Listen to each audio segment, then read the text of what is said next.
So what's going on guys, Kids here and welcome back to a brand new video. For today I will show you the best and highest DPS Frost Vortex build in once human. So in this build guide I will explain what weapons and armor you wanna get.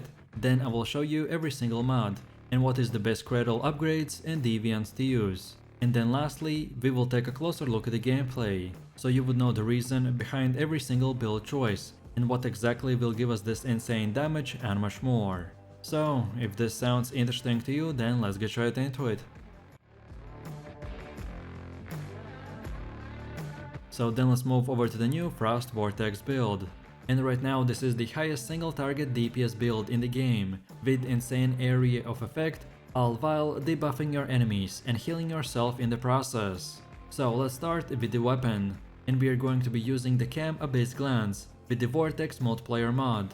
So our goal with this weapon is to keep beaming the enemy, and the more we do, the higher the vortex damage and buffs we will be able to achieve.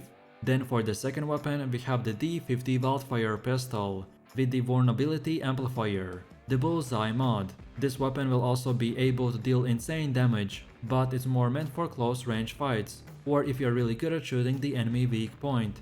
And lastly, for the melee weapon, we have the best melee, which is the Frozen Northern Pike with the Frosty Blessing mod. This mod is really good because when we switch from our main weapon to the melee, and when alpha buffs disappear, then we will automatically get 10% HP restored. So this is pretty nice to have for extra health when you get in trouble. And by the way guys, this is the best melee weapon in the game by far. Then next up we have the armor, and we will be using the Shelter Gloves with the Elemental Overload mod. Then the Shelter Hat with the Deviation Expert mod, then Frost Tactical Vest with the Flame Resonance talents, then Shelter Mask with the Lingering Frost talent, then Shelter Pants with the Precision Charge mod.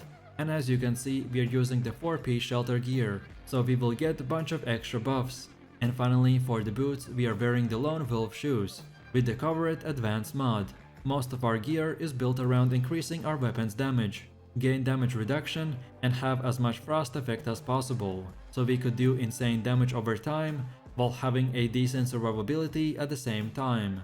One more massive thing we need to use specifically are the cradle upgrades, and on the right side you can see all of them that I use, but the most important ones is the tactical combo that increases our weapon's damage by 25% for the next 4 seconds, but only after we switch a weapon or reload it. Then the agility, which after rolling it will give us 15% damage reduction for 4 seconds. Then Bounty Hunter, which after we kill an unmarked enemy, our weapon's damage increases by 25%, which will last very long for 15 seconds. And lastly, we get the Master Tacticianer, which after using a tactical item will give us a damage boost against bosses by 25% for the next 15 seconds. Then now let's take a look at the best deviant, and as there are many choices, so this is more of a personal preference. I really like the Polar Jelly because he complements our build very well by continuously dealing frost damage to the surrounding enemies, while also increasing our damage, and if the Frost Vortex is formed, then it will also ice spike the enemy target. And finally, the choice of food is again up to each player. I really like the canned lunch meat because it is super easy to make and it will boost our max HP by 10%. But of course, if you want to maximize everything to the brim, then you can go with the damage increasing food, or anything else depending on what you are specifically doing. So, in a quick summary, if you are looking for a powerful damage over time build who deals insane damage and with even better gear could do millions of DPS, then this is the one for you. And with that said, I really do appreciate everyone for watching guys, and I hope you enjoyed it. If you have any questions or suggestions, then feel free to leave your comments in the comment section down below. And while you're doing that, please click like, subscribe and enable that notification bell, so this way you could support the channel and not miss any more amazing content. With that said, you have an amazing day and I will see you in the next one, so take it easy, peace.